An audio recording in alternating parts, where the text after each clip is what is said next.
Hello guys, welcome back to Tellywood updates. तो guys हम सब जानते हैं जेनिफर मिस्री जो कि शो में ओरिजिनल रोशन का रोल प्ले किया करती थी, उन्होंने असित मोदी के ऊपर इल्ज़ाम लगाया था sexual harassment in the work place का, और इसी के चलते हुए उन्होंने केस भी किया था असित मोदी के ऊपर, और वहाँ पर सोहेल रमानी और जतिन बजाज भी मैंशनड थे।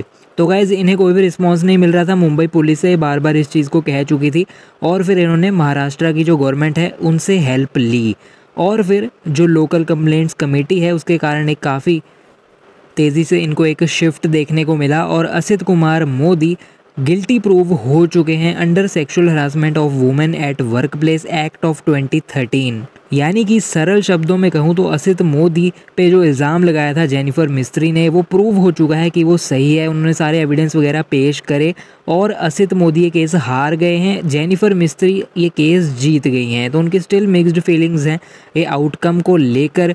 और गाइस कुछ टाइम पहले आपको याद होगा कि असित मोदी तारक मेहता से भी, यानी कि शैलेश लोधा से भी केस हार गए थे। उनको भी बहुत ज़्यादा पैसा, 1 करोड़ प्लस का पैसा देना पड़ा था। और गाइज़ अब हम बात करें कि इनको जेनिफर मिस्त्री को कितना पैसा देना पड़ेगा, तो गाइज़ सबसे पहले आपको बता दूं, सिर्फ पैसा जो है वो इसी चीज़ की कंपनसेशन का ही नहीं देना पड़ेगा, बल्कि उनके ड्यूज़ भी बहुत पेंडिंग थे। असित मोदी के अंडर जितने भी एक्टर शो को छोड़कर जाते हैं उनकी ये बहुत प्रॉब्लम रहती होती है, उनको पेमेंट नहीं मिली होती, बहुत ज़्यादा टाइम की पेमेंट ड्यू रही होती है। तो वो भी अब असित कुमार मोदी को देनी पड़ेगी, ड्यू अमाउंट जो जेनिफर मिस्त्री की पड़ी हुई है, कुछ थोड़ी एडिशनल कंपनसेशन के साथ, और प्लस 5 लाख जो है वो मिस्टर मोदी को देने पड़ेंगे इस हैरेसमेंट के कारण। यानी कि टोटल अगर हम अमाउंट की बात करें तो 25 से 30 लाख असित कुमार मोदी अब देने वाले हैं जेनिफर मिस्त्री को, और यही वर्डिक्ट के कारण अब जेनिफर मिस्त्री 25 से 30 लाख जीत चुकी हैं। तो ये एक काफ़ी अच्छी चीज़ हुई है कि जो एक्ट्रेस तारक मेहता के अंडर आवाज़ उठाई है, जिसने असित कुमार मोदी के अगेंस्ट प्रॉपर, जैसे कि शैलेश लोधा ने उठाई थी, उनको भी जस्टिस मिला 1 करोड़ का, और फिर अब जेनिफर मिस्त्री ने उठाई तो इनको भी इनके ड्यूज़ मिल रहे हैं। तो गाइज़ ये एक अच्छी चीज़ हो रही है, पॉजिटिव चीज़ हो रही है, बिकॉज बहुत सारे ऐसे इंडियन टीवी सीरियल्स होते हैं, इवन इंडियन मूवीज़ होती हैं जहाँ पर इस तरह के प्रोड्यूसर्स होते हैं जो कि एक्टर्स के साथ बहुत ही मिसबिहेवियर करते हैं, उनको उनके ड्यूज़ नहीं देते एंड दूसरे टाइप की हैरेसमेंट वगैरह भी करते हैं। और ये सब मैटर सबके सामने आया, और अब फाइनली ये प्रूवन राइट भी हो गया और वो केस जीत गई, तो डेफिनेटली एक बहुत अच्छी पॉजिटिव चीज़ है।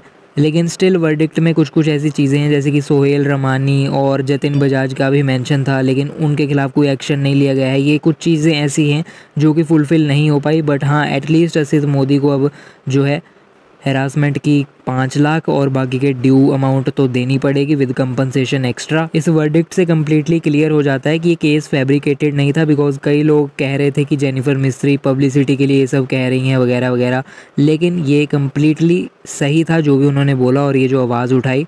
तो इतने महीनों के बाद फाइनली पुरानी रोशन को कुछ जस्टिस मिला। कमेंट्स में बताइए आपकी इस पर क्या राय है, क्या फीडबैक है, और सारी अपकमिंग तारक मेहता और इसी कंट्रोवर्सी पे लेटेस्ट अपडेट्स पाने के लिए हमारे चैनल को सब्सक्राइब करके बेल नोटिफिकेशन दबा लीजिए, ताकि आप कोई भी खबर बिल्कुल भी मिस ना करें। फिलहाल के वीडियो में इतना ही, मिलते हैं अगले वीडियो में। अभी के लिए चलता हूँ, गुड बाय।